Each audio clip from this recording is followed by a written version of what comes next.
Bienvenidos a esta nueva edición del programa Enlace con OSUR desde la ciudad de Río de Janeiro, en el que hablaremos de las elecciones presidenciales y legislativas de Brasil que se celebran el próximo 2 de octubre. Son las más reñidas desde el fin de la dictadura militar en 1985.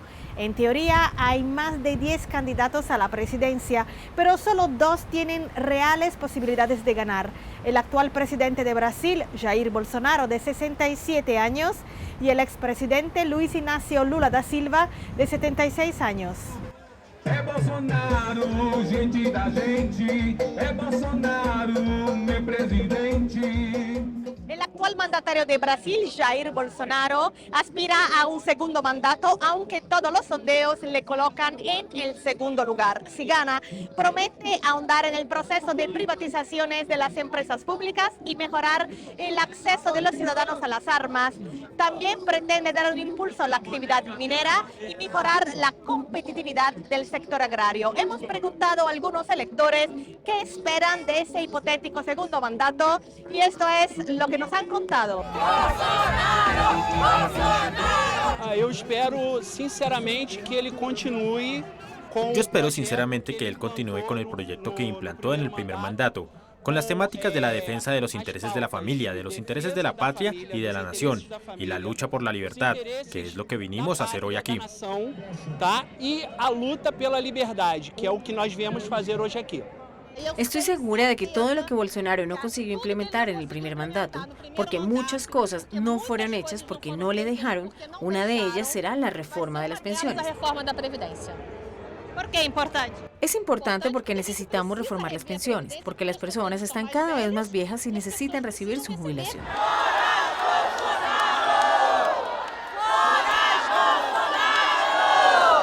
El expresidente Luiz Inácio Lula da Silva es el claro favorito en todos los sondeos. Lula fue condenado por corrupción y pasó 580 días en la cárcel de Curitiba.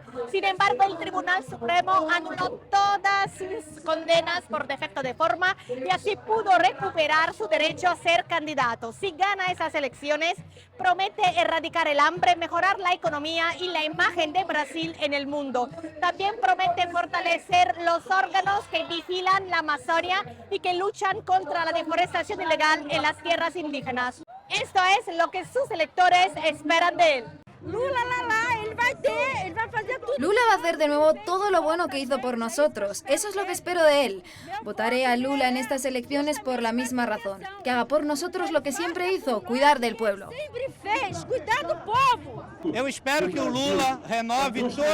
Yo espero que Lula renueve toda la educación en Brasil, porque la educación es lo único que puede encarrilar al país. Una buena educación es muy, muy necesaria. El 2 de octubre, los 156 millones de electores brasileños también tendrán que renovar el Congreso y el Senado. Por primera vez, el número de candidatos negros supera al de los blancos en un país en el que el 54% de la población se define afrodescendiente. También hay un número récord de candidatos indígenas, son 178. En total, más de 28.000 candidatos disputan un escaño en el Parlamento. Hay que recordar que la Cámara Baja tiene un gran peso en un país gobernado por un sistema semipresidencialista. Eso quedó evidente en 2016 cuando el Congreso aprobó el impeachment de Dilma Rousseff. La expectativa para estos comicios es máxima en un país que está cada vez más dividido entre la derecha y la izquierda. Muchos se preguntan qué hará Bolsonaro en caso de perder las elecciones. ¿Entregará el poder de forma pacífica? Hay que recordar que el actual presidente de Brasil se ha dedicado a descalificar el funcionamiento del voto electrónico, que hace de Brasil uno de los países más rápidos del mundo en divulgar los resultados electorales. Incluso Bolsonaro llegó a convocar a más de 50 embajadores para criticar el funcionamiento de las urnas electrónicas. Varios analistas políticos temen que los seguidores del presidente provoquen disturbios callejeros y que tras las elecciones lleguen a producirse escenas de violencia parecidas a las del Capitolio de Washington en enero de 2021. El 2 de octubre los brasileños también están llamados a elegir a los gobernadores de los 27 estados que componen la Federación de Brasil. Aquí en Río de Janeiro se enfrentan el bolsonarista Claudio Castro y el lulista Marcelo Freixo, un conocido defensor de los derechos humanos. La gran protagonista de estas elecciones es la polarización. Y para entender este fenómeno hemos invitado a la politóloga Marcia Ribeiro Díaz, profesora de la Universidad Federal de Río de Janeiro.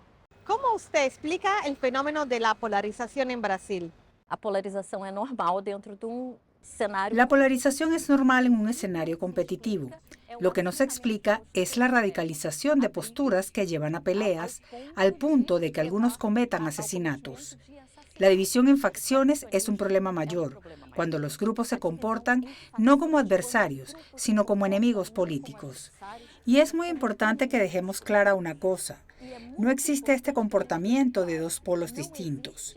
No hay dos grupos que intentan matarse. Hay un grupo que intenta eliminar al otro. Tem grupo tentando eliminar al otro. Otro factor es la abstención y el voto nulo y blanco. Esta fue la elección de 42 millones de brasileños en 2018, es decir, un tercio de todos los electores. Esa tendencia viene aumentando en los últimos años y demuestra la decepción de la población con sus políticos. Hasta aquí Enlace con OSUR desde la ciudad de Río de Janeiro sobre las elecciones presidenciales y legislativas de Brasil. Yo soy Valeria Sacone y en la cámara mi colega Guilherme Acevedo. Hasta pronto.